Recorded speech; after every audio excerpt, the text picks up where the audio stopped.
ശിവൻ ഓരോ ദിവസവും ജലധാര നടത്തുന്നതിന് പ്രത്യേക ഫലങ്ങളുണ്ടെന്നാണ് ഹൈന്ദവ വിശ്വാസം. ഇത് ഭക്തരുടെ ആഗ്രഹങ്ങളും ആവശ്യങ്ങളും നിറവേറ്റാൻ സഹായിക്കുമെന്നാണ് കരുതപ്പെടുന്നത്. ഓരോ ദിവസവും ജലധാര നടത്തിയാലുള്ള ഫലം എന്താണെന്ന് നമുക്ക് നോക്കാം. തിങ്കളാഴ്ച. ശിവഭക്തർക്ക് ഏറ്റവും പ്രധാനപ്പെട്ട ദിവസമാണ് തിങ്കളാഴ്ച. ഈ ദിവസം ജലധാര നടത്തുന്നത് മനസ്സമാധാനത്തിനും സകല ദുരിതങ്ങളിൽ നിന്നുമുള്ള മോചനത്തിനും ഉത്തമമാണ്. ചന്ദ്രനുമായി ബന്ധപ്പെട്ട ദോഷങ്ങൾ മാറാനും ഇത് സഹായിക്കുമെന്ന് വിശ്വസിക്കപ്പെടുന്നു. പല ഭക്തരും തിങ്കളാഴ്ച വ്രതമെടുക്കുകയും ജലധാര നടത്തുകയും ചെയ്യാറുണ്ട്. ചൊവ്വാഴ്ച. ചൊവ്വാഴ്ച ജലധാര നടത്തുന്നത് ധനനേട്ടങ്ങൾക്കും ഭൗതിക സുഖങ്ങൾക്കും വഴിയൊരുക്കുമെന്നാണ് വിശ്വാസം.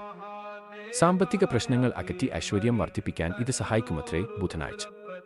ബുധനാഴ്ച ജലധാര നടത്തുന്നത് വിദ്യയിലും ജ്ഞാനത്തിലും പുരോഗതി നേടാൻ സഹായിക്കുമെന്ന് പറയപ്പെടുന്നു.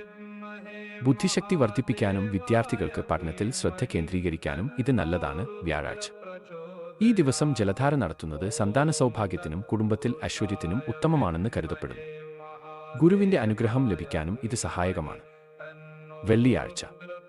വെള്ളിയാഴ്ച ജലധാര നടത്തുന്നത് സന്തോഷകരമായ ദാമ്പത്യ ജീവിതത്തിനും സർവൈശ്വര്യങ്ങൾക്കും കാരണമാകുമെന്നാണ് വിശ്വാസം. ലക്ഷ്മീദേവിയുടെ അനുഗ്രഹവും ഈ ദിവസം ലഭിക്കുമെന്ന് പറയപ്പെടുന്നു. ശനിയാഴ്ച. എല്ലാ ദുരിതങ്ങളെയും അകറ്റി കഷ്ടപ്പാടുകൾക്ക് ആശ്വാസം നൽകാൻ ശനിയാഴ്ചകളിലെ ജലധാര അത്യധികം പ്രാധാന്യമുള്ളതാണ്. ശനി ദോഷങ്ങളുള്ളവർക്ക് ഇത് ദോഷപരിഹാരമായും കണക്കാക്കപ്പെടുന്നു. കേസുവഴക്കുകൾ, പെട്ടെന്നുള്ള ആപത്തുകൾ എന്നിവ ഒഴിവാക്കാനും ഇത് സഹായിക്കുമെന്ന് വിശ്വസിക്കുന്നു. ഞായറാഴ്ച. ഞായറാഴ്ച ജലധാര നടത്തുന്നത് ആരോഗ്യവും ദീർഘായുസ്സും നൽകുമെന്നാണ് വിശ്വാസം. രോഗങ്ങളിൽ നിന്ന് മുക്തി നേടാനും ഇത് സഹായകമാണ്. പൗർണമി ദിവസം ജലധാര നടത്തുന്നത് വളരെ വിശേഷപ്പെട്ടതാണ്. ഈ ദിവസം ചന്ദ്രന്റെ ഊർജ്ജം പൂർണ്ണമായിരിക്കുന്നതിനാൽ ജലധാരയുടെ ഫലങ്ങൾ വർദ്ധിക്കുമെന്നാണ് വിശ്വാസം. ഇത് ഐശ്വര്യവും സമൃദ്ധിയും വർദ്ധിപ്പിക്കാനും മാനസികമായ സമാധാനം നേടാനും സഹായിക്കും.